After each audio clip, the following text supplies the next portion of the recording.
Saudações artísticas, é isso aí. Meu nome é André Luiz Pequim e você está no podcast Na Bandeja, o seu podcast de bonsai e tantas outras coisas mais que falaremos por aqui. Então vamos para essa segunda temporada com mais um episódio, contando com os nossos apoiadores, parceiros e só tem galera da pesada, viu? Bonsai Arte Viva, escola, viveiro e loja de bonsai em Jundiaí, São Paulo. Também atende online pelo site. Eu tenho certeza que você não vai se arrepender de conhecer. PP Display Bonsai, grande artista que temos no meio do bonsai, que faz mesas de excelentíssima qualidade para você expor o seu bonsai em alto nível, viu? No fino da bola. Sérgio Onodera, grande referência e ceramista com vasos que são verdadeiramente uma escultura, meu amigo. Então, se eu fosse você, conferiria o trabalho dele. Se não conhece ainda, tá perdendo, viu? Grande ceramista com grandes vasos. E aí, tá vendo o nível dos apoiadores? Não tá fraco não, hein, meu amigo? Quem diria? Mas antes da gente começar esse episódio, eu queria pedir para você dar aquela tesourada no like, aquela fertilizada no botão de se inscrever e monta aquela composição massa aí no botão de compartilhar nos grupos de bonsai e para mais pessoas que gostam desse nosso universo. Vamos nessa! Um episódio agora com um bonsaísta. Eu poderia falar talvez das antigas aí, né? Mas como a gente já teve um episódio com a Rejane Liberal, então ela abriu a porteira e falou que ela rasgou o verbo. Nós somos dinossauros, ela falou. Então estou aqui com um dinossauro, mais um grande amigo da galera, onde o Bergson chega é sucesso. Eu vi pessoalmente no Museu do Bonsai lá, alegria para tudo que é lado, vi uma demonstração de paisagem dele e pude conversar em algumas noites lá na janta. Então, é uma pessoa muito querida no meio do bonsai. Bergson, muito bem-vindo a esse projeto, ao podcast, e obrigado por contribuir aqui com a gente, viu? Certo, Pequinho, acho que o prazer é sempre nosso, sabe? Acho que a gente poder falar, poder conversar sobre bonsai, poder perpetuar essa arte, eu acho que não tem valor, né? Não tem que possa pagar. E realmente eu digo a você, eu concordo com a Rejane, nós somos dinossauros do bonsai. Já são 25 anos esse ano, estou completando no bonsai. Não tinha essa facilidade do hoje, né? De tanta informação, de tanta tecnologia, de tanta rede social. Hoje o cuidado é outro, né, Pequim? Hoje o cuidado é conseguir selecionar as boas informações. É essa a preocupação. É verdade. Hoje tem informação demais. E aí, como que você acha que a gente poderia ter esse filtro aí? O que poderia ajudar a gente a ter esse filtro com esse monte de informação? Eu sempre faço uma pergunta quando eu vejo alguém na internet, fala muito e mostra ser o mestre do bonsai, você não sabe nem quem é a pessoa. Eu normalmente faço uma pergunta. Você tem a sua primeira árvore viva? Aí, normalmente, a resposta é não, né? Eu disse, bicho, tenho as minhas 15 primeiras plantas vivas. E, a partir daí, eu não contei mais. O que eu quero dizer é que você manter a base do simples, e o cultivar, o manter a árvore viva, não necessariamente vai ser o bonsai mais bonito para os outros, mas para você, é um dos símbolos, é uma das informações que pode mostrar que quem está falando tem substância, tem firmeza, tem conhecimento. Porque a teoria é muito forte, mas e a prática? Uma coisa vai se associar à outra. Quer dizer, eu tenho que perguntar e tenho que saber da pessoa isso, se o que ela está dizendo é o que ela faz. Sim. O tempo fala muito, né, Bergson? Também, né? Eu vi uma vez do Christian, né? O Royce, e a gente estava fazendo aula com ele, né? E ele, certa vez, ele parou assim na aula e falou assim: olha, é uma visão minha e tal, mas o que ele falou me marcou. Ele falou: não importa somente se você faz o bom trabalho, mas há quanto tempo você faz um bom trabalho, né? Há quanto tempo você tem esse bom trabalho vivo, né? Que também é algo muito importante, né, e tal. Talvez tenha um pouco a ver aí com o que você comentou agora no início, né? Olha, as pessoas são muito imediatistas, sabe, Pequim? Eu me lembro Uhum. da história já longe, né? Acredito que em 99 eu fui no ano 2000, lá no Cerro Romagnoli, no Encontro Nacional do Bonsai, eu conversando com um colega, que hoje, esqueci, no momento eu esqueci o nome dele, hoje é pai de família, ele era adolescente, e eles conversando com um amigo dele, ele estava no sítio do pai fazendo 1.500 mudas de jacaré, de juníperos horizontais. Aí o colega perguntou a ele bem assim, para que isso? Para fazer bonsai. Quanto tempo vai levar? Uns 10 anos. Aí o colega disse, tá vendo que eu não vou fazer nada para levar 10 anos? Aí a resposta dele me marcou e a partir daí eu sigo sempre. Qual foi a resposta? Se eu fizer ou se eu deixar de fazer, os 10 anos irão passar da mesma forma. Então, se eu não plantar, eu não vou poder colher. Se eu não fizer hoje, amanhã eu não terei. Então, é isso que as pessoas às vezes confundem, né? Eles querem o mediatismo, eles querem que a planta tenha 100 anos. E eu digo sempre, eu quero que a planta possa parecer que tenha 100 anos. Aí eu vou saber que eu estou conseguindo ser um pouquinho um bonsaísta. Muito bom, muito bom. E aí, Bergson, como que é aí na cidade? Vocês têm um grupo, vocês têm uma. Como que funciona aí o meio bonsaístico aí? Fala também, pessoal, onde que você está situado, né? Até para o pessoal conhecer melhor. Olha, eu sou de Maceió, Alagoas, né? Maceió está sempre na crista do turismo, muita gente vem para aqui, tem a cidade, tem Maragogi, tem Milagres e tem tudo. E olhe, não existem muitos bonsaístas em Maceió, não. Ao menos que eu tenha conhecimento. Eu sou uma pessoa que conheço muita gente. Eu tenho um grupo aqui que a gente se reúne, às vezes lá no sítio, né? Umas 30, 40 pessoas. Só que você, às vezes, de vez em quando, sabe de alguém que é bonsaísta de uma forma muito individual, né? Que gosta da plantinha dele, está no cantinho dele, mas não quer aparecer. E acho ruim, porque eu gostaria que todo mundo estivesse junto para que a gente fizesse um grupo bem maior. Aí, como é que a gente compensa isso? Quando tem pouca gente aqui, a gente compensa o quê? Com a nossa associação NB, a Nordestina de Bonsai, né? De que a gente está sempre indo, vou a Recife, vou à casa de Lula, vou a Natal, e a gente está sempre trazendo as pessoas e fazendo esse grupo grande para poder compensar essa pouca quantidade de pessoas que tem aqui em Maceió, Alagoas. Quando eu comecei no bonsai, em 98, não existia nada disso, não existia internet, livros eram difíceis de trazer, plantas nem falar, né, como conseguir, eram caras para você trazer, internet para você achar uma informação mais complicada ainda. E o que a gente fez? É começar a fazer na marra, né? Então eu comecei a plantar, eu comecei a pesquisar, e isso faz com que a gente dê um valor um pouquinho maior, porque a dureza faz mostrar que o caminho vale a pena, né? Hoje, acho que talvez as pessoas tenham as coisas muito fáceis, a informação vem muito fácil, e você pode ver que as pessoas querem direto uma fórmula mágica para o bonsai nascer hoje e amanhã está pronto. É verdade, é verdade. Isso, e bonsai é algo muito no tempo, né? Muito. Ele realmente treina isso. Tá aí uma baita ferramenta, né? A pessoa entra assim no bonsai, mas está disposta ao mesmo tempo, né, Bergson, de passar também, usufruir do bonsai ali como um crescimento pessoal, tá no lugar certo também, né? Exato, é só, olha, eu digo sempre o seguinte, Luiz Lula Galvão sempre me diz uma coisa, Bergson, olha, de certa forma o bonsai é uma arte solitária. Mas solitário não quer dizer estar sozinho, você fazer às vezes só. Porque é você e sua planta, né? Você e o seu trabalho. Porque você pode observar que tem grupos, tem reuniões, tudinho, mas às vezes vale a pena você estar no seu cantinho, curtindo a sua árvore, aprendendo com essa natureza. Eu digo sempre o seguinte, que o maior ensinamento que a gente tem se chama respeito e observação. As pessoas perguntam muito, qual é o melhor estilo, qual é a melhor forma? Escola japonesa, escola chinesa, escola tailandesa, escola coreana.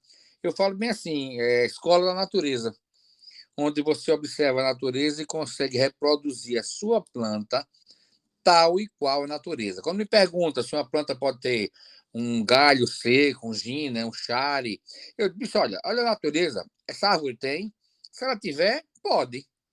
Se ela não tiver, não pode. Mas há sempre as exceções, onde o que interessa é o seu gostar. Primeira pessoa que tem que ficar satisfeita com isso é você. Se lhe satisfaz, viva feliz e vamos em frente. Massa. Como que aconteceu o seu início no bonsai, Bergson? Como é que o bichinho te picou? Bora lá, vamos começar. Olha só, em 96 eu fui morar nos Estados Unidos. Eu e minha esposa fazer um curso, vamos passar lá 6 meses, e eu via bonsai no Pentagon City, em Washington, que era um quiosquezinho pequenininho no meio do caminho. Eu via bonsai, mas não com a paixão. Eu via aquele chorrinho vendendo tudo bonitinho, ferramentas, e hoje eu gostaria de ter sido picado naquela época, né? Que eu tinha o arboreto, né, no museu, eu tinha trazido as minhas ferramentas, né? Mas eu via, pronto. Simplesmente eu achava bonito e via. Passou 96, 97 voltei para os Estados Unidos, mais um tempo lá, 98 eu estava no Brasil. Quando foi no meio do ano, eu acho que em julho, por aí, eu estava na casa da minha sogra, minha esposa conversando com a mãe, e não sei lhe dizer por que veio na minha mente a palavra bonsai. Aí eu digo, pai, estou sem fazer nada, vou pesquisar sobre bonsai. Não sei lhe dizer. Não tenho assistido nenhum filme, nunca tinha lido um livro, uma revista. A minha única referência que eu tinha visto de bonsai foi lá no shopping há 2 anos atrás. Aí eu digo, vou ver bonsai. Pesquisei 25, achei 27 sites. Escrevi para todos eles em 98. 7 responderam. E um deles me disse que tinha começado de uma forma autodidata, né? Comprando artistas na banca, o Mundo do Bonsai, o Universo do Bonsai, Ateliê do Bonsai, né? E tinha as fitas de VHS, depois teve até as fitas de tramujas. E eu comecei, então, a pesquisar. E alguém me disse bem assim, ó, tem um site em português muito bom, que é o Ateliê do Bonsai, do Mário Leal. Entrei em contato, o Mário oferecia curso, e eu me conversei com ele em relacionamento, conversando muito, enchendo muito a paciência dele, né? Para aquele que inicia, que quer começar, que quer fazer, e combinei de fazer um curso com ele, em Ribeirão Preto. Nessa mesma época, eu assisti um Globo Rural, onde falava sobre as abelhas nativas. Aí eu digo, eita, abelhas nativas que eu via criar na fazenda dos meus tios, no interior. Aí, a pessoa que estava na pesquisa também era de Ribeirão Preto. Então, quer dizer, me levou ao Ribeirão Preto os meus dois interesses, que passaram a ser o bonsai e a abelha. Nessa época, Mário me avisou que ia ter o primeiro simpósio para cultivo comercial de bonsai em São João da Boa Vista, na casa do Fábio Antacle Noronha, né? Que é o escritor bonsaísta, escritor do primeiro livro em português para bonsai, que é Como Cultivar Bonsai. Uhum. Né? Aí fui participar, o evento seria em outubro, não deu certo, passou a ser em dezembro, eu fui o primeiro a me inscrever, e nesse intervalo eu vi uma matéria na revista onde falava de Tramujas, que ele tinha um viveiro, tinha então Bonsai Brasil em Curitiba. E o que é que eu fiz? Me programei para fazer um tour pelo Brasil. Saí de Maceió, peguei um avião para Curitiba, fui conhecer Tramujas e a Lisa, a esposa dele, fui no viveiro deles. Foi a primeira pessoa do bonsai que eu conheci pessoalmente, muito bem recebido, é meu grande amigo até hoje. De lá voltei para São Paulo de avião, fui para a estação Tietê, peguei um ônibus, fui para São João da Boa Vista, onde celular era difícil, né? Então era o orelhão, né? Usando a fichinha, né? Orelhão. Entrar em contato com o Fábio, encontrei com ele, fui lá para o viveiro dele. Foi quando eu encontrei Mário pessoalmente. E conheci muitas outras pessoas. Conheci o Eduardo Mizuno, a mãe dele, Dona Mizuno. Conheci o Joalis Alves, lá do Rio Grande do Norte. Conheci o Eleni, de Ribeirão Preto, também São Paulo. Conheci o próprio Fábio, obviamente. E Mário. Mário estava lá, né? Foi quando eu conheci pessoalmente. Voltei com ele depois do evento, que foi para mim uma coisa maravilhosa, que eu, antes de começar a fazer bonsai, eu comecei a fazer cursos de bonsai, né? O evento foi uma coisa maravilhosa, Mário fez uma paisagem, Eduardo fez um trabalho, Fábio, Dona Mizuno mostrou como fazer enxertos, e voltei com o Mário para Ribeirão Preto. E nesse caminho, a gente passou em várias cidades, em várias pessoas que faziam bonsai, e você imagine essa overdose de informação, de conhecimento que eu tive nesse momento para quem iniciava, né? Nossa, Pois é. Voltando para Ribeirão Preto, eu fiz um curso na chácara, embaixo do pé de cajueiro, tomando café, comendo pãozinho de queijo, e tive o curso também de abelhas com o Davi Sayad Aidar, professor doutor em relação a abelhas. E a partir daí começou, meu amigo, a minha saga e meu caminho na arte bonsai. muito bom, muito bom. Então, essa amizade aí com o Mário é antiga, então. São 20, quase 25 anos. E digo a você uma coisa, nós nos falávamos durante esses quase 25 anos, praticamente todos os dias. Quando eu, às vezes, demorava 2 dias sem ligar para o Mário perguntava as horários da esposa dele. Será que aconteceu alguma coisa com o Bex, porque ele não ligou para mim hoje? Pois é, esse é um grande amigo e queridíssimo que eu tive a bênção, né, de conhecer na minha vida. Muito legal. Olha que coisa, eu estou morando aqui em Americana, São Paulo, né? Ribeirão Preto é perto daqui, não é tão longe daqui, E né? pronto, então lhe digo de antemão uma ideia que a gente teve, viu? Já que está morando perto. Eu conversando com os alunos de Mário, lá de Ribeirão, eu me prontifiquei a uma vez por ano ir a Ribeirão Preto para que a gente possa comemorar e, como é que chama, a nascimento e obra de Mário Leal, valorizando tudo que ele fez pela arte bonsai. Dia 1º de abril é aniversário de nascimento de Mário. E nós estamos combinando para que dia 1º de abril eu esteja em Ribeirão Preto, para que a gente passe o dia fazendo bonsai, certo? Fazendo paisagem, fazendo bonsai, faça um almoço, para que a gente possa comemorar a vida de Mário. Então, assim, já conversei com muita gente, com o Alexandre Pérez, com o Iná, com o Ricardo Andrade, com o Charles White, sabe, com o Dori, sabe, com muita gente, para que a gente possa formar um grupo de amigos. Você já está incluído nisso, né? A gente junta legal. 30 ou 40, passa um dia em Ribeirão, podendo comemorar essa obra que Mário deixou para a gente, né, de divulgar o bonsai no Brasil. Muito bom, muito bom. Para o pessoal mais novo do que eu ainda, né? Pessoal mais novo ainda, mas que está conhecendo bonsai pela internet e vai ouvir esse podcast e não sabe quem é o Mário, você que foi tão próximo, tão amigo, o que você poderia falar de quem foi o Mário para esse pessoal? Olha, Mário, Até para mim, né?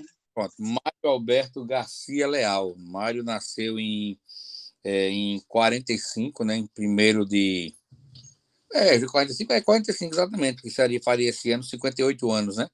1º de abril de 1945, um apaixonado pelo bonsai.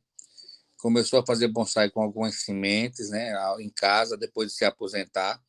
E existe até uma história curiosa, né, que ele começou a plantar tudo que é coisas em casa, em latas, em sementes, em potes, e a família ficou sem entender, achando que ele não estava muito bem do juízo. Como é que de repente o cara está catando um pedacinho de árvore, né, e se plantando ali? Esse bicho está endoidando, se aposentou e está dando uma endoidada, né? Mas era o seguinte, ele sem nunca ter visto bonsai, sem nunca ter lido um livro de bonsai, começou a fazer bonsai, que ele começou a ver que daria para fazer árvores em miniatura. E a partir daí o Mário começou a desenvolver a paixão pelo bonsai e resolveu fazer um site, né? Que era o maior site assim, de maiores informações em português sobre bonsai, né? E quando foi todo esse caminho que ele teve, sempre a ideia dele foi divulgar a arte bonsai no Brasil.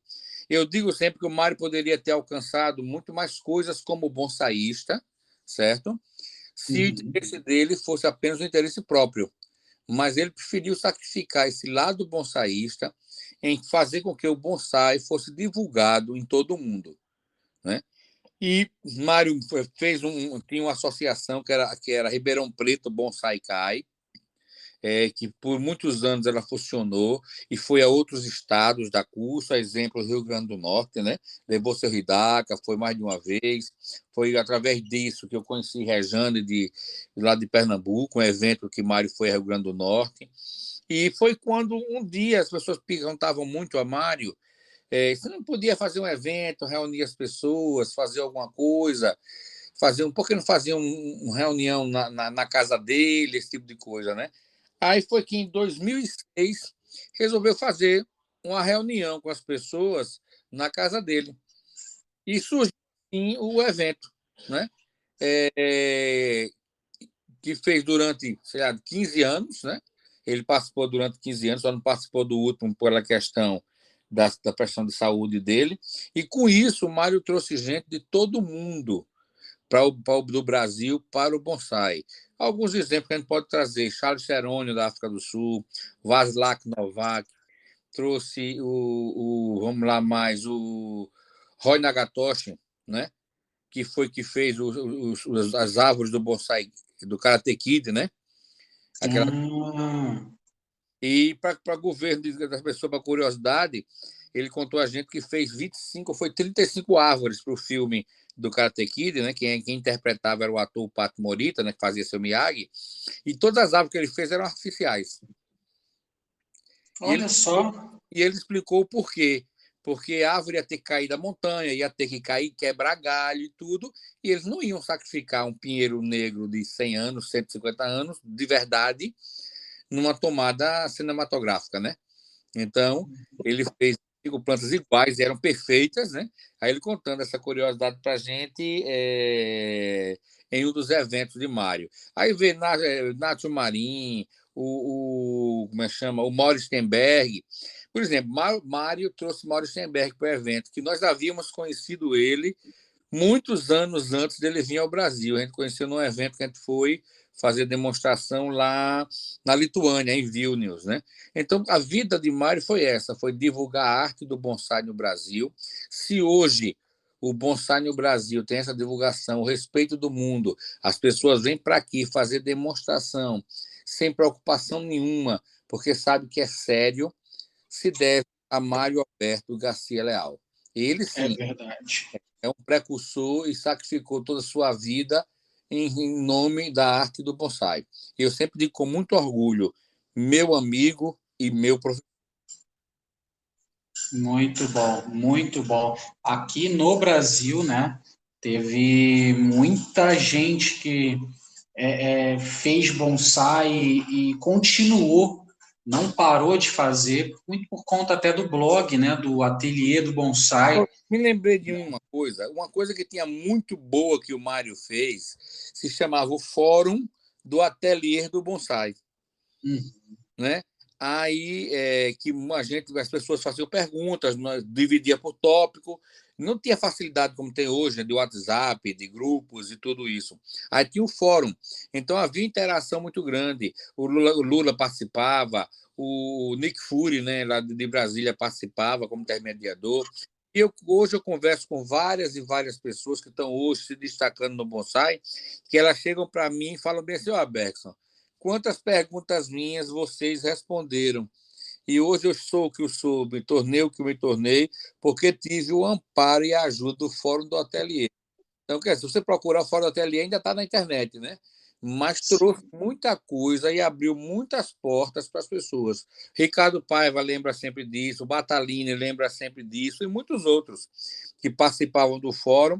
E isso foi digamos, uma grande ajuda para todo mundo. A gente que se esforçava para responder, porque quando a gente não sabe, vai estudar mais, né? E aqueles que aprendiam porque tinha alguém com boa vontade para poder ajudar. Muito bom, muito bom. Bom, tá aí um pouquinho, né? Para quem não conhece, né? Para quem não ouviu falar, porque tem, olha que coisa, né, Bergson? Fazendo esses podcasts, eu acabei tendo contato com algumas pessoas que falavam assim: nossa, que legal o podcast, eu não conhecia esse bonsaísta. Né? Aí eu pensando assim, falei, gente, mas como assim não conhece? Né? aí eu entendi que tem muita gente que faz bonsai e que tem contato somente por internet e às vezes não conhece boa parte das coisas que aconteceram aqui no nosso país ou que vem acontecendo, não conhece às vezes a história de alguns bonsaístas, e aí eu vi uma importância de poder contribuir, né, com essas entrevistas e tudo mais. Então, poxa, tudo isso que você tem falado até agora, eu fico aqui super feliz porque já vai ser um pouco de recurso para quem quiser saber mais, poder ir atrás também, pesquisar, né? Muito bom isso daí, muito bom. Uma coisa, quanto alguns bonsaístas, né, que foram ao mundo representar o Brasil, e muitos por intermédio de Mário, né? Por exemplo, em 2009 eu fui para a África do Sul com o Mário, nós passamos 15 dias lá, num evento, uma coisa fantástica, o viveiro nós ficamos, se chama Safari Nursery, quem quiser procurar vai ver a enormidade que esse viveiro é. Ele tem restaurante, tem boate, tem mini zoológico, tem centro de convenções, tem uma igreja ecumênica. E, fora isso, os galpões enormes, lagos artificiais, cascatas, onde a gente tem a oportunidade de andar a África, né? De ver o maior baobá do mundo, 65 pessoas para rodear, e ir a diversos lugares. Nós fomos não só à África, a gente foi a Portugal, a gente foi a Lituânia, a gente foi ao Uruguai, a gente foi à Eslováquia. Então, sempre com convites como demonstrador, e na maioria das vezes eu acompanhando o Mário, nós dois fazendo demonstração, né? Tanto eu quanto ele. E a gente fica muito feliz porque ele abriu essas portas, ele trouxe esse respeito. E a gente fica muito feliz porque quando você chega a um evento desse no exterior, você vê como você é respeitado, como você é bem tratado, sabe? Porque você saiu do seu país para estar num evento no país dele. As pessoas ficam muito gratas por esse sacrifício de você se deslocar da sua casa e ir prestigiar. E outra, uma coisa que eu digo a você, Pequim, que é uma emoção sem tamanho. Me lembro bem na Eslováquia, me lembrar agora, Nitra, porque Bratislava é a capital, é a segunda maior cidade, Nitra, que é da Alenka e do Vladimir, onde eles moram lá. Quando você entra no galpão, enorme o galpão, com centenas de bonsais expostos, embaixada do Japão, da Coreia, de tudo quanto é lugar, lojas, demonstradores de tudo quanto é lugar. E quando você olha para cima, que você avista a bandeira do Brasil pendurada, hasteada no meio do galpão, que você não sabe qual é a sensação boa que você tem em ver que você está ali representando o seu país com a coisa que você ama fazer. Olha, essas experiências de entender muitos lugares, fazer coisas maravilhosas, não há quem pague, né? Então, são portas que se abriram, lugares que a gente foi e que continuará indo com muito, muito prazer. E isso, sim, isso é o grande prazer da arte bonsai. Muito legal. Dessas demonstrações todas, assim, desse contato com o público e tal, tem algum desses locais aí que as árvores mais te impactaram? Olha só, vou dar um exemplo da Lituânia, da Eslováquia. Eslováquia, o evento em Nitra. Você chega lá, é um grande complexo, digamos assim, um grande complexo comercial agrícola, onde a gente fica hospedado dentro do complexo, tem chalés para hospedagem muito confortáveis, e tem vários eventos ao mesmo tempo. Tem 7 eventos, 6 eventos ao mesmo tempo.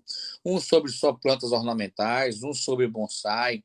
Para você ter uma noção, é um evento que circula 40 mil pessoas. E o que é que eu achei muito Nossa, interessante na Eslováquia? A exposição de que eles fazem lá, você tem da planta do iniciante à planta do profissional. Então, olha, você tem como andar, vivenciar toda a evolução do bonsaísta. E isso é para mostrar que cada um de nós tem uma fase, cada um de nós tem um momento em que a gente pode evoluir, certo? Lá na Eslováquia, para mim, foi um dos que eu mais achei interessante. Você vê as árvores dos profissionais, o trabalho de madeira, o refinamento, a aramação. Por que tem tantas coisas boas? Primeiro, a Europa é perto, né? Então, todas as pessoas que estão na Europa conseguem levar esse material que tem em suas casas para fazer as exposições. E outros conseguem importar plantas do Oriente, né? Então, Boa. então eles têm a porta aberta de trazer material de excelente qualidade para o Oriente, para a Europa. Então, isso, quantos anos não se ganha no cultivo, né? Quantos não se ganha na qualidade da planta? Agora, eu digo uma coisa a você. Embora a gente veja plantas belíssimas e maravilhosas aonde a gente andou, sem desmerecer nenhum dos lugares, nós, no Brasil, estamos indo muito bem, cara.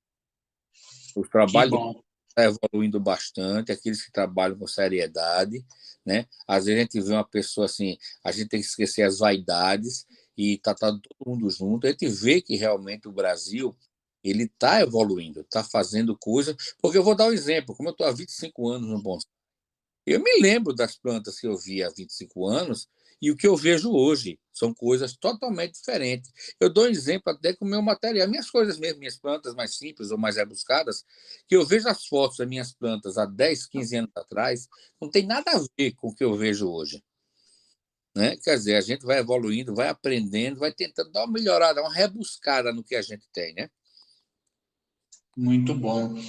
Com essa sua experiência, Bergson, olhando para o bonsai aqui no Brasil, quais seriam os passos que seriam importantes para a gente tomar para uma melhor organização, talvez? Olha só, eu digo sempre o seguinte: eu vou dar um exemplo da Associação Nordestina de Bonsai, da NB. Quando há muitos anos um colega me perguntou aqui em Alagoas por que a gente não fazia uma associação aqui no estado. Eu disse o seguinte, porque infelizmente no Brasil a gente não tem fortemente desenvolvido o espírito do associativismo. Né? Tem primeiro o todo, para depois, por consequência, dar resultados ao individual. E quando nós formamos a Associação Nordestina, eu acho que esse foi o ponto, que a gente se uniu para fazer o quê? Começamos a trazer pessoas de outros países. Primeira vez que o Nacho veio ao Brasil, foi nós que trouxemos. Trouxemos o Nacho, temos o William Valavanes, né? E trouxemos o Kobayashi, né? Kunio Kobayashi, nós trouxemos ele para o Márcio, não sei se você sabia disso, né? Kobayashi, ele participou do evento da NB aqui em Maceió. Foi o demonstrador principal do evento em Maceió. Então, o que eu quero dizer? A primeira coisa foi isso, foi trazer mestres de excelente qualidade para aqui. E agora, como é que a gente faz? O que a gente faz agora é valorizar as pessoas de dentro do país e dentro da região. Primeira coisa se chama organização. Segunda coisa se chama respeito junto à organização. Terceira coisa é trazer conhecimento e saber aproveitar esse conhecimento. E lembrar sempre que o que sei é que nada sei, porque eu preciso sempre estar aprendendo e evoluir. Eu preciso ter simplicidade. É preciso respeitar aqueles que iniciam, porque você não pode menosprezar nunca aquela pessoa que bota um galinho em um vaso, que assim eu também comecei, e tirar, menosprezar, porque pode ali matar a vontade dele ser um bonsaísta. Então, organização, respeito, conhecimento, certo? E dedicação. E lembrar sempre a humildade, que o que sei é que nada sei. Hoje eu preciso sempre estar aprendendo para fazer um pouquinho mais amanhã. Muito bom, muito bom. É isso, essas camadas assim que você trouxe nessa fala aí é muito importante. Vai desde uma parte mais estrutural, geral, né, até mesmo no posicionamento, na mentalidade, né, de cada um de nós para manter tudo isso acontecendo, inspirar mais pessoas, né? Muito bom, Bergson. Muito bom. É inspirador, sabe? Esse tipo de olhar, assim, eu fico muito feliz de ouvir isso daí. Aí eu fico agora pensando em tudo que você comentou sobre Mário e você, assim, né? E a gente sabe, até pedi para você falar sobre o seu livro de paisagem. Acredito que Mário também deve ter uma parcela muito grande aí nisso tudo, né? Olha só, vou falar de três coisas. São dois livros e vou falar da revista. Vamos começar pelo primeiro. Bom, Em 2012, 2013, eu conversando com o Mário, ele disse ele que tinha vontade de fazer um livro sobre pedras artificiais, né? E esse Robertson, rapaz, faça. Porque a gente conversava muito e o Mário sempre dizia o seguinte, né? Bergson, quando tinha alguma dúvida, quando tinha alguma dificuldade, ele dizia, Bergson, quantas pessoas você já ouviu falar que disseram a você que vão fazer um livro? Zamário, dezenas. Quantas fizeram? Quase nenhuma. Sabe por quê, Bergson? Porque é preciso dedicação, é preciso sacrifício, é preciso esforço. E as pessoas não querem esse trio de coisas em sua vida. A pessoa quer um resultado fácil. Aí ele fez, e quem faz hoje esse material? Eu disse, Mário, sou eu e você e algumas poucas exceções. Ele, pois é, porque as pessoas não lembram que tem que se dedicar. E para poder ter resultado é preciso essa dedicação. Aí comecei a fazer o primeiro livro para aqui, que foi Paisagem de Bonsai, diferentes técnicas para a criação de pedras artificiais. Me perguntaram por que pedras artificiais. Eu digo simples. Eu fico imaginando milhões de pessoas no mundo fazendo bonsai, todo mundo resolve fazer uma paisagem, vamos tirar pedra da natureza. Daqui a pouco tirou uma montanha de pedras da natureza, né? É. verdade. Daqui a pouco é só um buraco em algum lugar de tanta. Ai, Então, se eu ensino a fazer as pedras artificiais, é uma possibilidade que as pessoas não tirem, né? Preservem sim. e tenham a pedra que precisam para o seu trabalho. Aí fiz o primeiro Uhum. trabalho em 2014, português e inglês, né, que eu achei interessante fazer. Mário foi quem prefaciou esse livro, né? O prefácio foi dele, que foi, ele ficou muito feliz, e eu também, com o lançamento desse livro. Foi lançado o livro aqui em Maceió, com a vinda do Kobayashi, né? No evento dele, foi lançado esse livro. E com a semente plantada, de vamos fazer mais coisas, né? Vamos fazer mais. E eu sempre tive a vontade de ter uma revista também, né? Montar uma revista, porque eu sentia que o Brasil não tem mais uma revista impressa, né? É Hoje, verdade. do bonsai que a gente, com muito sacrifício, faz, é a única revista impressa do bonsai da América Latina, meu amigo. Olha aí. E olhe, a revista era para ter saído agora em novembro, não consegui imprimir ela ainda, deve sair agora em fevereiro. Por quê? Pela dificuldade, porque 40% da revista são anunciantes, os outros 60% eu entro do meu próprio bolso. Então, eu preciso vender a metade da edição para poder tentar recuperar o que eu invisto. A primeira pergunta que as pessoas me fazem é bem assim, sabe? Quanto é que você ganha com a revista? Aí eu começo a rir e digo, nada, eu gasto. Eu consigo que ela se mantenha, ela se pague, é 0 a 0, mas Uhum. ela não dá lucro. E por que você mantém a revista? Porque eu quero, porque eu gosto, porque eu acho necessário.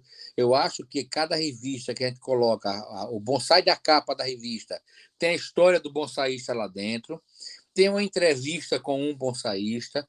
Então, no mínimo, a cada edição, eu estou falando de 2, 3 ou 4 bonsaístas.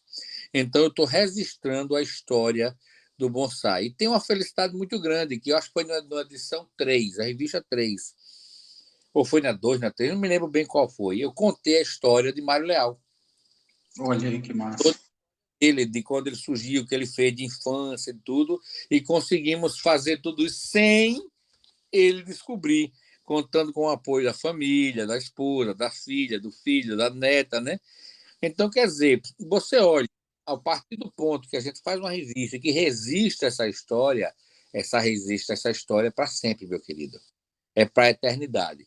E seguindo esse exemplo, a revista está indo agora para o número 10, quer dizer, é uma luta, mas estamos conseguindo. Resolvi fazer mais um livro. Por quê? Paisagens em miniatura. E por que eu resolvi fazer mais esse livro? Porque eu senti a necessidade do seguinte, que há uma carência muito grande de uma informação técnica e teórica sobre paisagens em miniatura. Então, tive a felicidade de convidar o nosso amigo Marcelo Rocha, do Piauí, para ser meu parceiro nessa história. E o que é que a gente quis fazer? A gente era o seguinte, por que a ideia do livro Paisagem em Miniatura? Porque eu sempre digo que é uma arte que cria sonhos, né? A gente consegue transformar em pequenos espaços algo que a gente imagina, pensou, viu ou sonhou.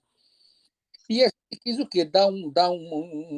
Uma visão geral das paisagens que a gente tem no mundo. O Saikei, que é do Japão, o Honombo, que é do Vietnã, o Bonseki e o Bonkei, que também são do Japão, o Penjin, que é da China, e o Soyue, que é do Japão.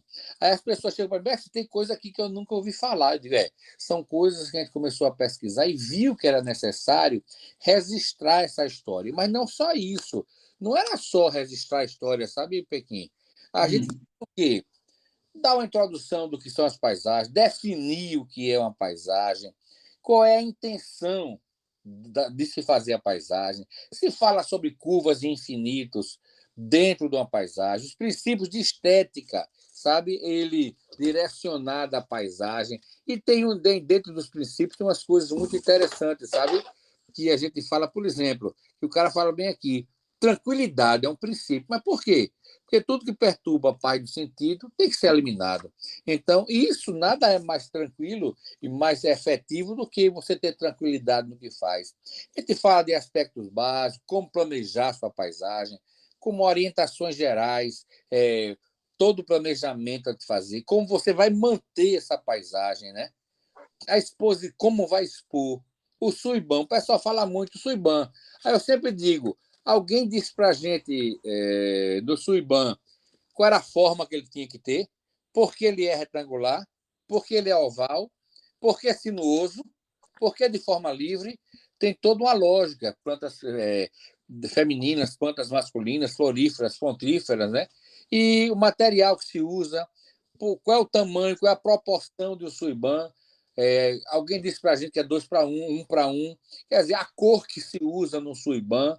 Então, quer dizer, tem todo um embasamento teórico que é importante. Fala de árvores, de gramados, de figuras, de componentes construtivos, de como conter substrato, elementos do antigo, comparativo de paisagem. E, fora isso, todas essas paisagens que eu citei, passo a passo. Como fazer, ferramentas, acessórios, dicas. O que é que a gente buscou fazer com todo esse conjunto de material? É uma parte teórica para que você possa ler, certo? E possa ter um embasamento maior sobre as paisagens, do que a dificuldade que a gente tinha. Muito bom, muito bom. Por tudo que você falou aí, está extremamente completo, né? Olha só, quem fez o prefácio do livro para a gente desse último livro, foi o Tramujas. E uma frasezinha só que ele escreveu, que esse é um livro tanto para o leigo quanto para o especialista, pois ele é totalmente instrutivo, é um modo de passo a passo que facilita a compreensão e contagia o leitor com ideias e exemplos fáceis de serem seguidos, sem perder a complexidade do tema.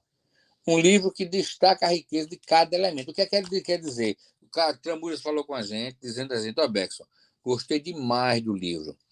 E eu tenho um hábito, sabe, Pequim, que depois que eu escrevo alguma coisa, que eu termino, eu vou ler o livro não como autor, mas como leitor, né? E a impressão que eu tive como leitor, que realmente é um livro que eu desejo ter, sabe? Por quê? Porque me está esclarecendo coisas na paisagem que eu não tinha, o conhecimento que faltava. E uma coisa muito interessante, uma bênção ao escolher o Ocelo para fazer o livro comigo, uma pessoa de extrema capacidade. Até vietnamita foi necessário estudar. O Ocelo ficou com a parte do Ronombo, foi estudar vietnamita para poder entender a questão das ilhas, realmente é a frase que eu diz, sabe? O que sei é que nada sei, que a cada estuda é preciso aprender um pouquinho mais. Perfeito, muito bom. Muito. Onde que o pessoal consegue o livro? Como é que faz? Olha, diretamente comigo, ou através do Instagram, né? Do oficina_bonsai, né? Ou através do meu WhatsApp, que é 82 98836 2146. Só entrar em contato. Muito bom. Não é viável. Olha o absurdo.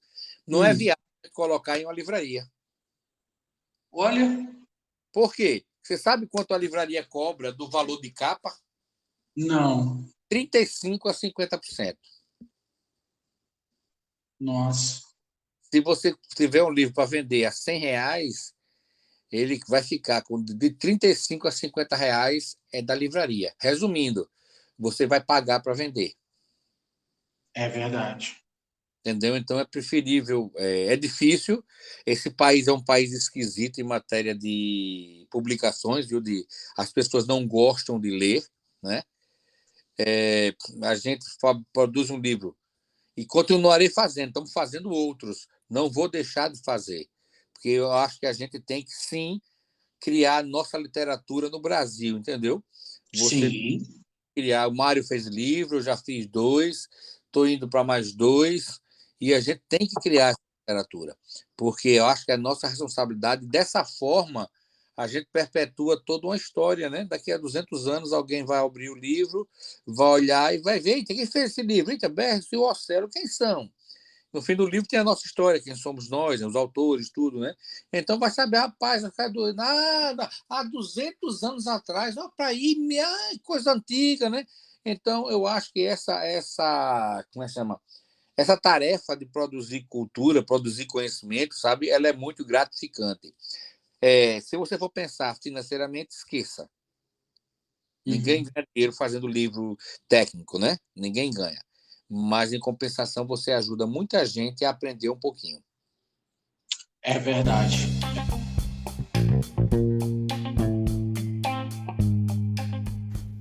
Uma questão para você. Você tem dificuldade com o designer das suas árvores?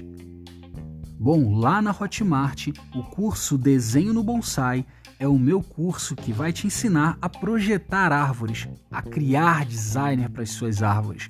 Nesse curso você aprende técnicas básicas de desenho e técnicas de projeção, como mapear uma árvore, como fazer essa leitura, exercícios de criatividade. Bom, te convido a mergulhar nesse universo que possibilita você criar designer em cada árvore sua. Vamos lá testar ideias por meio do papel e caneta. Te encontro lá. Para você ter uma noção, vou dar rapidinho uma historinha desse livro, do Paisagem em Miniatura. Hum. 1º de maio, nós estávamos fazendo uma reunião para definir as diretrizes do evento que foi feito em setembro em São Luís do Maranhão. Eu, Ocelo, Mozart, que é o presidente da NB, e o Igor lá do Maranhão. E na reunião eu disse, teve um insight. Eu disse: olha, Igor, olha, Mozart, e vai ter uma coisa, nós vamos lançar um livro no evento no Maranhão. E o Ocelo estava lá, eu disse: Ocelo, você está intimado a fazer o livro comigo. Nós tínhamos 100 dias para fazer o livro. 100 dias. Nós fizemos o livro em 100 dias, trilingue, português, inglês e espanhol. E eu trabalhei durante 100 dias, 12 horas e meia por dia. Mais de 1.200 horas para poder terminar o livro. E valeu a pena. Mas é preciso isso, dedicação. E eu e o Ocelo, porque eu perturbava o Ocelo 2 horas da manhã, eu mandava mensagem para ele, 4h30 da manhã ele respondia, e assim a gente foi. Mas fizemos e faremos outros, porque vale a pena. Muito bom, muito bom. E aí, essa questão da paisagem, né, que a gente tem, tipo, o que que define, eu sei que talvez possa parecer boba a pergunta, mas o que que define, né, ali a paisagem, né, e diferencia ela do bonsai? Olha só, porque normalmente as paisagens, elas são feitas, não são feitas com bonsais prontos, não são feitas com aquela árvore totalmente formalizada, retinha, copas compactas, elas são feitas com árvores, com plantas mais naturais. Então, uma das vantagens, o que eu acho mais interessante, assim, para mim, para fazer a paisagem, é que você tem uma gama maior de plantas mais livres para fazer a paisagem. Porque se você imagine um ereto formal. Imaginou? Sim, Pronto. Agora você imagine você fazer uma paisagem com ereto formal. Aí que você vai Mais imaginar? difícil. É muito esquisitinha, não é verdade? Toda Sim. a árvorezinha toda retinha, tudo para cima, uma ao lado da outra. Porque é o seguinte, quando você faz uma paisagem, tem a água, tem a pedra, tem as nuances, tem o movimento dos galhos. Então, em uma paisagem, normalmente, você usa plantas mais naturais. Você usa plantas que não sejam aqueles bonsais rebuscados. Então, eu acho que tem uma liberdade maior em fazer, digamos assim, uma paisagem, vamos citar, com pré-bonsais, né? Com plantas que Uhum. são trabalhadas especificamente para a paisagem, os galhos maiores, mais sinuosos, e indo em direção à luz, né? Por cima da água. Então, tem essa facilidade. Eu acho que fazer a paisagem ela se torna, às vezes, mais interessante porque tem uma gama maior de opções das árvores. Muito bom, muito bom. A paisagem pode ser em vaso também, Bergson? Ou não? Normalmente, por que é que se usa vasos baixinhos, os suibans que se chama, né? Por que é? Porque é imitando um continente, né? Um pedaço de terra, né? Uma área maior. Então é preciso o quê? É que como se fosse o suiban, aquela linha fosse a linha do horizonte, Pequim. Hum, Você vê num desenho, como você vê a linha do horizonte, é aquela linhazinha fininha, né? uhum, Ficando, né? Sem linha sim. de canto a canto, mostrando toda a extensão daquela área. Quando você bota ela num vaso, a borda é muito alta, você vai ver que desaparece essa sensação de uma área grande, da representação de uma paisagem, né? Então, normalmente os suibans é porque assim as bordinhas baixas para que não influenciem na paisagem, né? Para que deixe interfira o mínimo possível na realização da paisagem. Perfeito, perfeito, Aí, uma outra perfeito. pergunta a mim, Alberto, por que o suiban não é furado? Né? Eu digo simples, porque normalmente se utiliza água, pedra e água. Se ele for furado, não tem como conter essa água na paisagem, né? Certo. É por isso que a questão do dele ser baixinho, né? Não ter furo. Agora, cada caso é um caso, né? Eu, por exemplo, Sim. tenho suibãs grandes, eu tenho um suibã com 2 metros de comprimento, né? Que ele é baixinho, mas porque ele fica ao tempo, né? E durante o tempo de chuva, eu tive que fazer uma drenagem nele, sabe? Para Hum, evitar a questão da mosquito da dengue, né? Para evitar entendi. são situações onde você vai se adequar. Muito bom. Tem algum cultivo diferente por ser paisagem? Muda alguma coisa, Bergson? Vamos lá. O que acontece? A pessoa tem que lembrar o seguinte, que você às vezes pode usar até um pouquinho mais de substrato, mas de qualquer forma, a quantidade do substrato não vai ser tanto quanto no vaso, não é? A quantidade de substrato é um pouquinho mais rasa, não é isso? Então, o que é que você tem que ter cuidado? Você tem que ter um cuidado maior ao molhar, manter úmido esse material, né? Ao adubar, né? Com uma constância um pouquinho maior, porque tem menos material. E você sabe que você tem um pouco menos material, mas se você mantiver uma adubação regular e uma hidratação regular, ela se desenvolve bem, com força, sem problema nenhum. É preciso um pouquinho mais de cuidado, porque tem menos reservas para que essa planta fique bem. Então, é preciso ter um cuidadozinho maior para que ela esteja sempre bem. Muito bom, muito bom. Só Ah, para lhe adiantar uma, as pessoas às vezes me perguntam assim, Bess, e como é que é o reinvase numa paisagem, né? Entra o reinvasa nos vasos normais, nas plantas, né? Só, você tem sim. opções. Você tem a opção de desmanchar a paisagem, fotografa, registra, né? Desmancha, tranca o solo e remonta, né? Da forma que foi. Ou tem a opção de você tirar pequenas partes de substrato. Eu uso até um cano, sabe? Faço os furos Hum, na massa, faço os furos, tiro aquele substrato antigo e coloco como substrato novo. E até para adubar também, faço uns furozinhos, boto osmocote, esterco, né? Então, tem formas como você, como é que se diz? Conforme como você manter essa paisagem com bastante tranquilidade. Muito bom, muito bom. Lembrou um pouco aqueles transplantes que, por vezes, a gente faz ali, tipo, tirando como se fosse uma pizza, né? Sim, sim, sim, sim, sim. Que fica Muito bom. ao redor, aí vai botando areia, né? E depois ao redor, aí depois, para você, depois de um tempo, fez a sangria, né? Você retirar, né? Isso. Muito bom, muito bom. Muito legal. A paisagem, olhando para a paisagem de maneira geral, assim no bonsai, como que você enxerga que tá tudo muito no começo, tem bastante adepto, o pessoal está fazendo, como é que tá isso? Eu estou bem por fora. Olha, Pequim, é o seguinte, tem crescido bastante, sabe? Tem crescido bastante. E uma coisa que deixa a gente muito satisfeito é que várias pessoas, as pessoas que adquirem, compraram o livro, por exemplo, que viram e me disseram, "Berg, me apaixonei por paisagem. E agora também estou fazendo. Vou ter duas pessoas que gostam muito de paisagem, estão fazendo. O Jaime, da Bonsai Ideal, ele, desde o primeiro livro que eu tenho, que ele vem fazendo paisagens, né? O Martins de Natal também. Ele sabe, depois do livro me apaixonei pela paisagem. Só que assim, eu digo sempre às pessoas, é preciso estudar.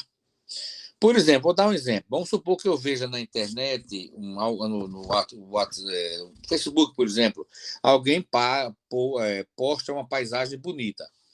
Se eu tiver achar que eu tenho alguma coisa que eu possa contribuir, ele denominou de forma errônea a paisagem, né? Ou alguma coisa, o que é que eu faço? Eu faço um comentário inbox. Eu não faço um comentário externo. Eu converso só com a pessoa e busco orientar, porque você não sabe como vai ser receptivo ou não a sua orientação, né? Porque o que eu quero? Eu quero que o bonsai evolua, mas não quero constranger ninguém, né? Hum.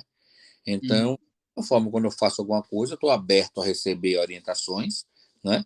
E eu procuro também orientar as pessoas. Agora, vejo que tem crescido. Só que as pessoas têm uma ideia, viu, Pequim? Só paisagem, eu digo sempre que é uma ideia errada. Vou dar um exemplo. A pessoa procurou saber que livro era esse, queria comprar um livro meu, desse meio de Ocela, né? Paisagem miniatura. Expliquei o que era e fez: é só paisagem, né? Isso aí amanhã, isso aí já sei, é muito facilzinho.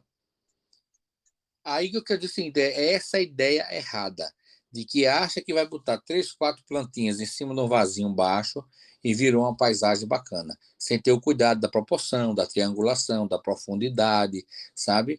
E lembrar que duas retas paralelas tendem a se encontrar no infinito quando fizer o movimento de um lago, né? Deixar a triangulação da própria composição.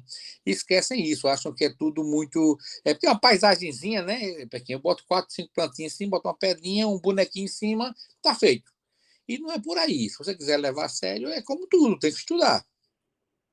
É verdade, é verdade. Até como o bonsai em si, tudo tem sua ciência, né, Bergs? Tudo, tudo, tudo, tudo. É preciso aprender. Tudo a gente precisa se dedicar a estudar, a perguntar, a aprender, ver como é que faz. E quantas porcarias a gente não faz? O pessoal acha que quando mostra uma paisagem bonita e bem feitinha, que é a pessoa a primeira que fez já ficou legal. Não, tem que mostrar. Quando eu faço uma porcaria, eu mostro. Sabe, tem hora que não dá certo. Você pensou a ideia, faz o material certo e a proporção fica errada, você não está no que é legal. Não tem isso de perfeição, né? Tem que lembrar que você erra também. E só vai chegar a fazer uma coisa boa, sabendo ter a humildade de saber que você erra, né? E as pessoas acham que vão fazer sempre bem. Não, não existe isso. É como eu digo, a gente vai tirar uma foto, aparece a bonita, né, bicho? As outras 153 fica lá no lixo, né? Não vai mostrar, né? É verdade. É verdade. Às vezes o pessoal fala do desenho, a mesma coisa, né? Tipo, ver. Não, não desenho só coisa. Tem folha que a gente amassa, joga fora. Às vezes até guarda ali, tipo, para mostrar para alguém como que as coisas não dão certo, né? Mas não é tudo que sai bonitinho. Mas é isso, né? É um garimpo, né? A arte é isso, né? É um garimpo ali, é um teste, é uma vivência, né? Não é verdade? E é exatamente, olha só, as pessoas acham assim que é tudo muito mágico. A gente vê muito, a gente fala do bonsai porque é do bonsai que a gente está falando no mundo que a gente está. As pessoas querem muito receitas mágicas. Vou dar um exemplo. A pessoa quer um substrato mágico. Aí pergunta a mim, pergunta a você, pergunta o Nick Fury, pergunta a Rejane, pergunta ao Martins, pergunta a Lula Galvão, pergunta ao Wagner, pergunta ao Ricardo Andrade, pergunta ao Paulo Neto, pergunta a todo mundo que substrato a pessoa usa. Ele quer um substrato que seja perfeito, que bota a planta hoje, amanhã ela esteja bem, sem lembrar que substrato bom é o que a gente tem à disposição, é o que o bolso da gente comporta e aguenta, né? Não existe essa mágica. Ah, qual é o adubo bom? O que a gente pode comprar. É lógico que se você tiver um adubo primeira linha, puder utilizar o Super Thrive para estar banhando regularmente, um ácido acético, ácido butílico e outras coisas, um bocage, outra coisa, ótimo, beleza. Mas se não, é o que a gente tem. É a cauda de esterco, né? É o osmobode, a gente brinca aqui, né? E as pessoas querem muito isso, fórmulas prontas. E com isso elas pedem a oportunidade de aprender aonde elas estão, aprender com que ela convive e ver o que tem no entorno dela que ela pode usar maravilhosamente bem. E não precisa achar. Por exemplo, vou dar um exemplo. Não vou citar nomes que as pessoas gostam muito de. Nomes assim, de materiais, gostam muito hoje de brigas, né? Mas o que serve para você, Pequinha, aí na sua região, pode não servir para mim, nem ser possível para mim. Então, as pessoas têm que ver assim, têm que analisar o que eu posso fazer, o que cabe no meu bolso e o que é razoável fazer na minha região. Eu acho que é basicamente por aí. Certo. Mudando aqui, indo para uma outra direção, eu fiquei pensando, ouvindo sobre paisagem, pensando sobre exposição. As exposições fora, que você teve contato, e até aqui assim no Brasil, né, qual a diferença e tudo mais, mas por lá fora, principalmente, tem um evento que é só de paisagem, chega nesse nível assim, tipo, tem Na, essa adesão na ou China, não? na Na China. China, olha só. Tailândia, China, né? Indonésia, entendeu? Nessa região tem. E normalmente você vê as exposições de bonsai com também paisagens, mas é mais a China mesmo. A China que é o top, o maior dos eventos de Penjin do mundo de paisagem do mundo é a China, né? E eu acho que todo o resto do mundo engatia, ainda está engatinhando, sabe? E aquela Perfeito. coisa da cabeça que é só o bonsai, né? E você vê a exposição que qualquer que faz aqui, você vê. Vamos supor que tenha 100 plantas, vai ter 97 bonsai e tem 3 paisagens, né? Sim, Né? sim. E é preciso desenvolver um pouquinho mais. Porque no dia que a pessoa começar a fazer, vai ver como é prazeroso fazer. Porque não tem esse que, ao ver uma paisagem pronta, ela bem feitinha, não interessa pequenininha, muito rebuscada ou enorme, que não tenha vontade, não se sinta com vontade de fazer parte daquela paisagem. Dá vontade de se ver ali aquele rio correndo, as pedras. O pessoal automaticamente fica pensando: eita, ô rapaz, eu sentadinho aquela pedra, na beira do rio, pescando, contemplando aquilo ali. Como seria bom uma redezinha amarrada embaixo da árvore. E você faz uma paisagem, na realidade, você transforma um sonho numa realidade, né? E as pessoas querem sim. Eu me lembro de uma passagem que estava lá no seu Romagnoli. O neto do Romagnoli, na época, era pequenininho, hoje é um homem feito. Mário fez uma paisagem e tinha uma pedra, tinha uma curvinha. Aí ele chegou para o Mário e perguntou: onde é que está o peixe? Aí o Mário fez: ó, embaixo daquela pedra ali, depois da curva. Aí o pequenininho se abaixou, olhou, disse: eita, eu estou vendo. Você veja a importância da imaginação, né? Do sonhar e do ver e fazer parte daquilo ali, né? Então, quer dizer, esse detalhe é apaixonante, entendeu? É você fazer com que a sua imaginação conte. Você está naquele momento ali, é como se estivessem em uma outra realidade, sabe, cara? É uma realidade de criação, da satisfação, da alegria, de fazer com que as pessoas queiram também fazer parte daquele sonho. Muito legal, muito legal. É como se a gente pudesse se transportar, né? O bonsai traz isso, mas acredito, por tudo que você está me falando, que a paisagem talvez tenha isso de uma maneira mais aguçada ainda, até porque tem mais elementos também, né? Olha, Muito bom. Eu acho que você estava ano passado, ano retrasado, 2021, o evento lá, acho que você estava lá, no evento lá no Museu, o evento do Mar, no Museu do Bonsai. Eu acho que eu fiz uma paisagem grande com uma jabuticaba.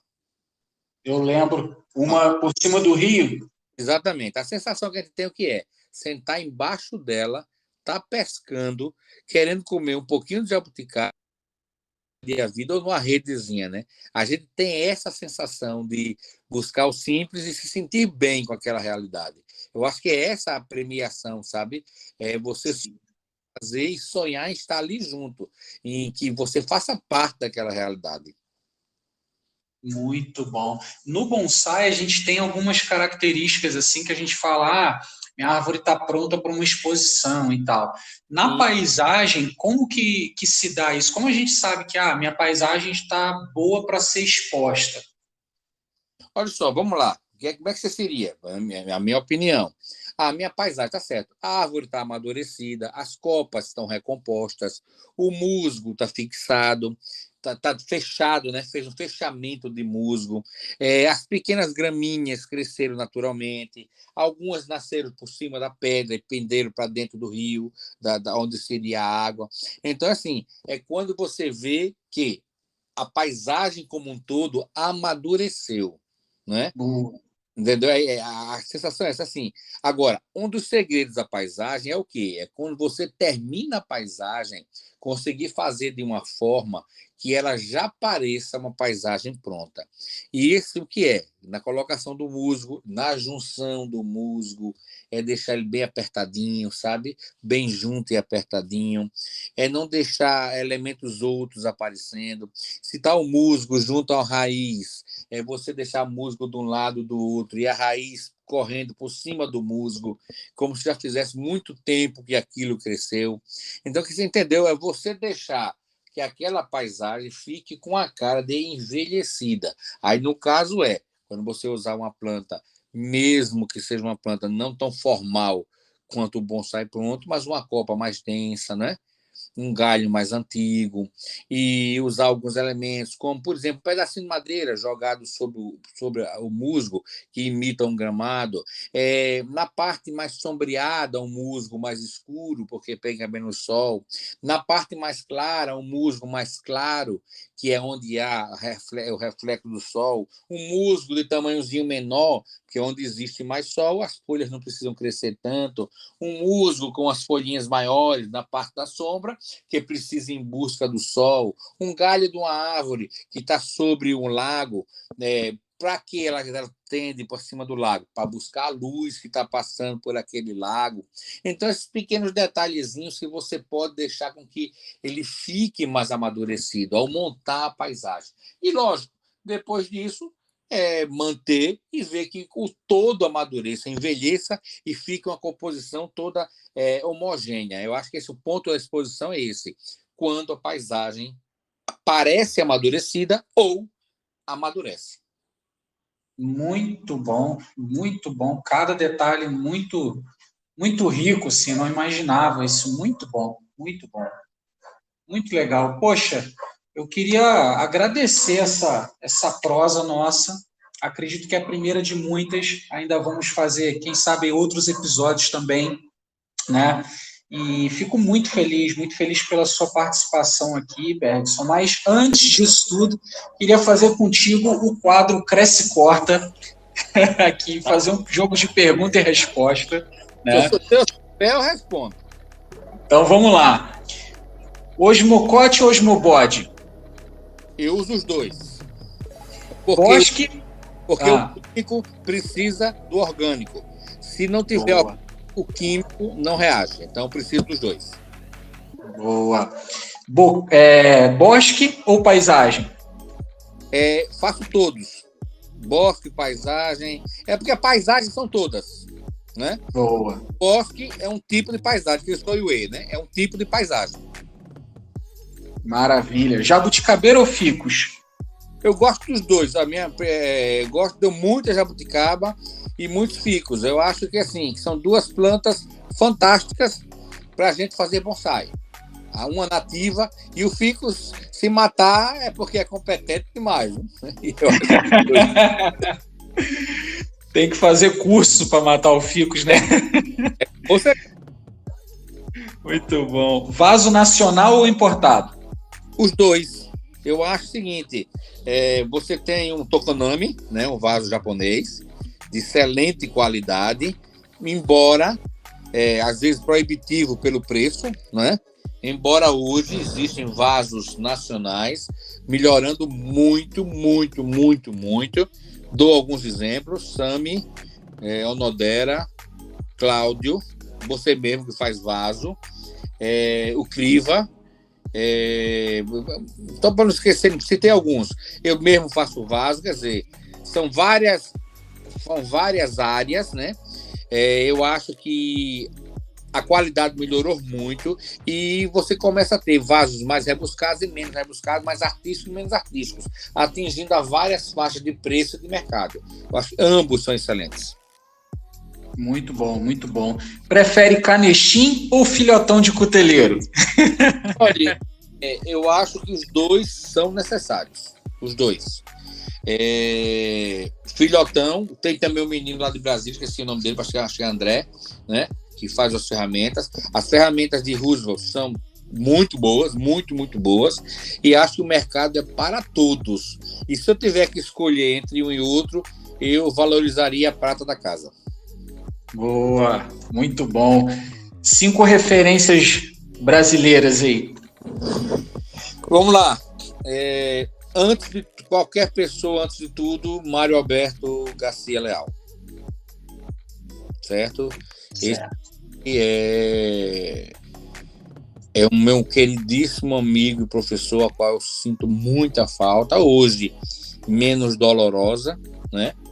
Mas nós vivemos muitas e boas coisas ao redor do bonsai, e é uma bênção na minha vida ter tido ele como um grande amigo.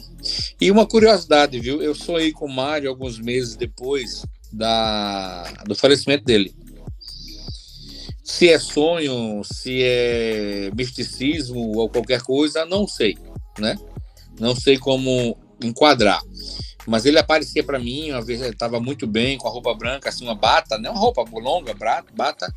Ele olhava para mim e dizia bem assim, Begão, como ele me chamava, né? Eu estou bem, eu estou muito feliz. E agora você sabe que o caminho do bonsai é com vocês. Entendeu? Então, Mário, assim... para mim é o top dos tops, com todas as suas qualidades e digamos assim, os defeitos que também nós temos, né? Mas vamos lá, vou dizer mais um. Carlos Eduardo Tramujas, para mim é o cara, sabe?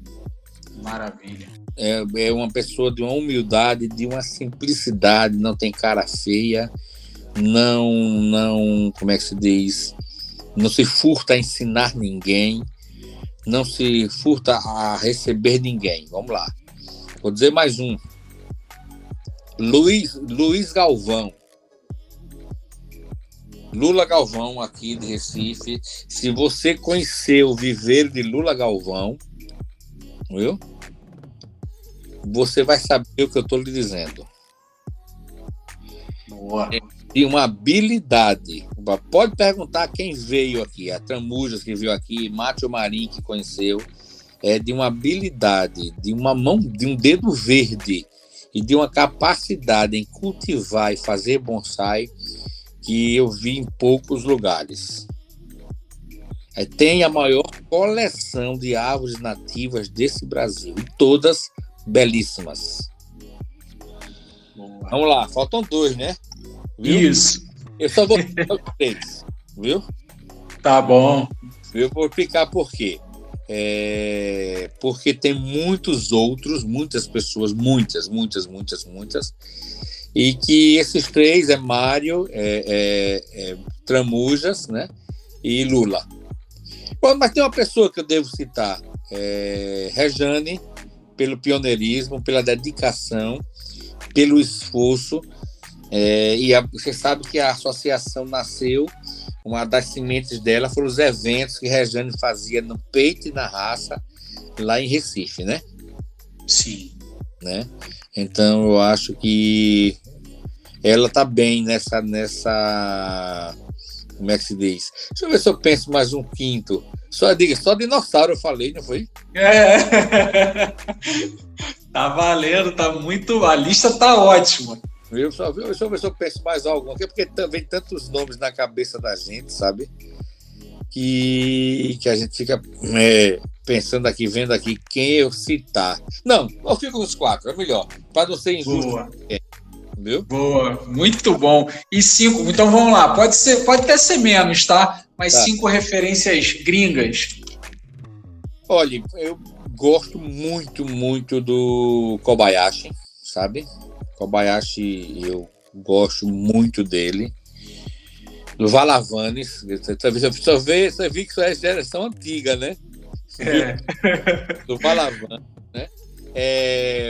Um que eu conheci que hoje não está mais entre a gente, o Horst Krekler, que ele vinha sempre ao evento lá do Romagnoli, ele era o curador do Museu do Bonsai na Alemanha, né? O Horst, o Nacho, certo? Pela habilidade artística que ele tem, sabe? Sim. E é uma habilidade que eu acho fantástica. E o Mauro pela simplicidade, dedicação, não se furta a orientar ninguém, não tem cara feia e é uma máquina para trabalhar, meu amigo. Muito bom. Aí, para a gente fechar assim com chave de ouro, qual seria assim os ensinamentos, né, que você poderia ressaltar para a gente pela sua vivência, tanto com as abelhas quanto com o bonsai? Eu sempre digo que o primeiro se chama respeito. Respeito à natureza, sabe? Eu digo muito que a gente tem uma regra a seguir na vida. Se você seguir essa regra, você pode fazer tudo o que você quiser. Respeito a Deus, a natureza e as pessoas. Se você seguir essas 3 regrinhas, o resto você pode. Então, tudo que você não ofender a essas 3 regras é permitido. E sempre isso, a palavra que eu acho maior que eu posso dizer sempre se chama, eu vou dizer 3 palavras, viu? Respeito, humildade e tranquilidade, meu querido. Eu acho que são as 3 palavras que a pessoa tem que repetir todos os dias. Eu tenho uma frasezinha, vou ver se eu consigo me lembrar, que eu sempre que eu vou fazer uma palestra ou alguma coisa, eu gosto de falar. Ela foi achada, escrita na parede do campo de concentração de Auschwitz, né? Que era o local onde ficavam as crianças, que depois iam para a câmara de gás. Amanhã eu fico triste, hoje não. Por mais difícil que seja, amanhã eu fico triste, hoje não. Hoje eu permaneço alegre. Maravilha. E assim bora vivendo. Maravilha, Bergson. Fico muito feliz, quero, te agradecer por doar o seu tempo, estar aqui com a gente, contribuir com esse projeto, tá? E assim, só alegria, assim, né? Pude conhecer um pouquinho, conversar um pouquinho pessoalmente e ver o quanto que você é tão querido ali no meio da galera, e ver também o meio do bonsai, o quanto é contagiante. Isso... O Mário tem essa parcela, assim, né? Eu fui em pouquíssimos eventos desse, mas toda vez é como poder lembrar, né, de que existe um pessoal que pensa ali no coletivo, que quer fazer bonsai, que quer que a arte cresça no nosso Brasil, mas que também querem crescer como pessoa, né? Uns com os outros. Isso é muito massa. Então, Obrigado aí, você faz parte disso tudo, né? Eu sou grato, acho que a gente tem que ser grato. Eu digo assim, como um bonsaísta mais novo, sou extremamente grato por tudo que vocês já fizeram pelo bonsai, pelas pessoas, né? Então, assim, são palavras sinceras, meu muito obrigado mesmo, viu? Que agradece para quem sou eu gosto muito de conversar, né? Eu gosto realmente de falar. E eu sempre estou avisando as pessoas o seguinte: às vezes as pessoas valorizam muito, não tenham, o que não tem, esquecem de valorizar o que recebe. Exemplo: você convidar alguém para sua casa, seu aniversário, você convidou 20 pessoas, e a pessoa, em vez de dar valor aos 10 que foram e agradecer porque eles foram, a pessoa reclama pelos que não foram. Eu acho que a gente tem que saber isso, é aproveitar o que tem, não o que não tem. O que não tem, não tem. Vamos viver, ser feliz, ser tranquilo, porque o tempo passa depressa, meu querido, e se não aproveitar, quando abrir os olhos e pensar, nada fez. Um abração, meu querido, e mais vezes conversaremos, viu? Massa, muito obrigado, viu? E a você, ouvinte, também, muito obrigado pela sua audiência, por ter ficado conosco aqui até o final desse episódio. Não se esquece de dar a tesourada no like, compartilhar com mais pessoas e a gente se vê até o próximo episódio, se assim Deus quiser. Até mais!